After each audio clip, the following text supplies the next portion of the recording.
heritage and their ancestry and that's, that, and the other, we were told, hey, you're a Christian, here's your Bible, go out in the field and start working. So after a couple years of that going on, and I'm just saying years, it could be many years. Of course, this is about 1800s, this is going on 1860s, this is going on. After a certain point, there is no backtracking. That's what I'm trying to say.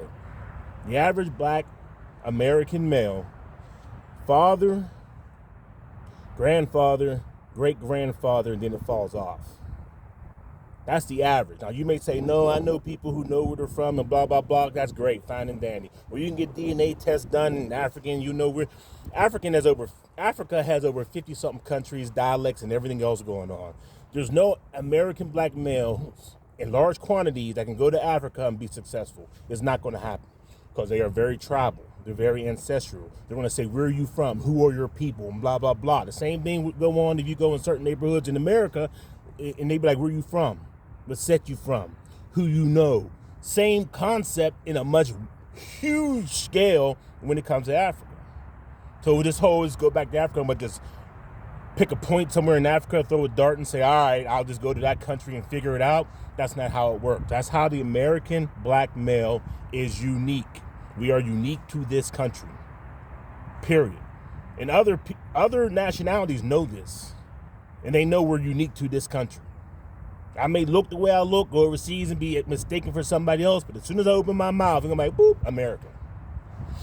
Number 2, being the most feared by the United States government. Why do I say that? Once slavery was over, they sent the people on. Y'all be fruitful and multiply.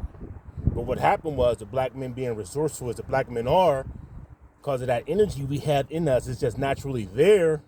We were resourceful, we're making things, we're building churches, we got communities, we got hospitals, stores, and the government's like, oh, we can't have this going on. Then you start with the Jim Crow, then you start with the Klan, then you start with the actual government policies that restricted redlining, refusing VA benefits for black males who came back from the war, refusing goddamn GI bills. These were systematically in place to make sure you can keep the black male down. Didn't work. These things kept going on. Move forward. Even the prison industrial complex still is not working. We're still moving forward. What do they do now? Now it's time to bring the communities down by running highways through them. They're running highways through the communities. Boom, the communities started going down because of these highways. The Highway Commission Act. This is all documented. Even to this day, they still feel a certain way about the American black male. Even to this day. That's why you still have COINTELPRO, which is counterintelligence. So you can't get too many black folk together